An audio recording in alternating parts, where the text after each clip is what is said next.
Let's get to the investigation from the FBI recap. Our detective found an interesting case. America in the 60s.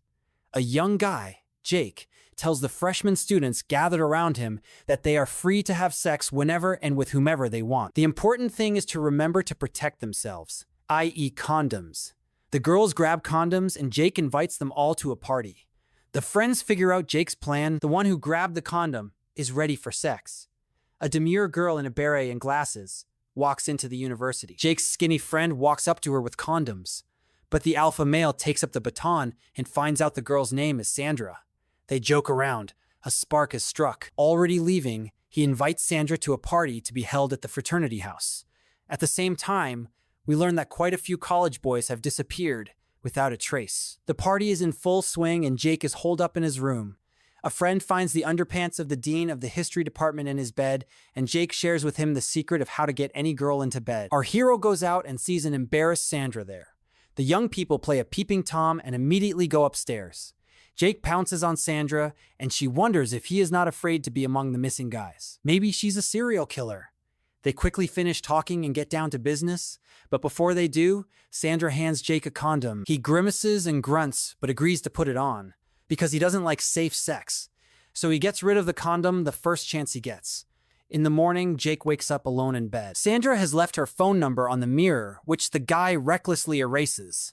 He vomits immediately, and he looks bad, with a rash below his belly button. Realizing that he is in trouble, Jake immediately goes to see a venereologist. Jake suggests that it could be a disease, and the doctor jokes that then his penis will have to be amputated. The doctor, calm at first, gets tense when he sees something strange in the guy's tests and decides to give him an extra listen.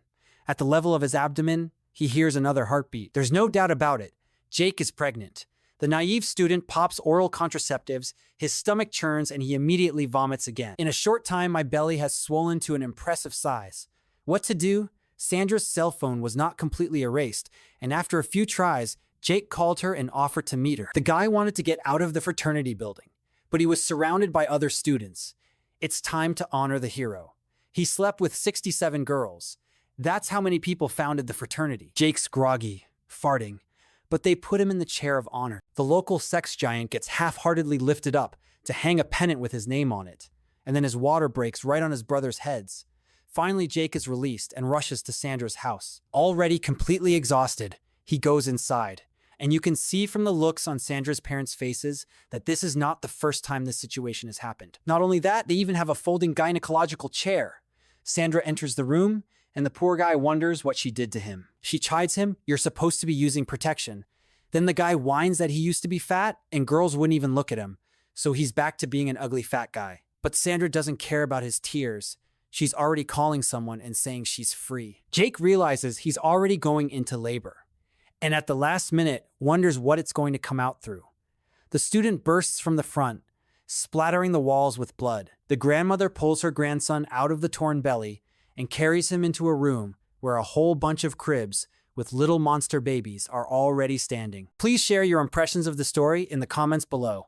Let's thank FBI Recap for the well-done work. New investigations ahead.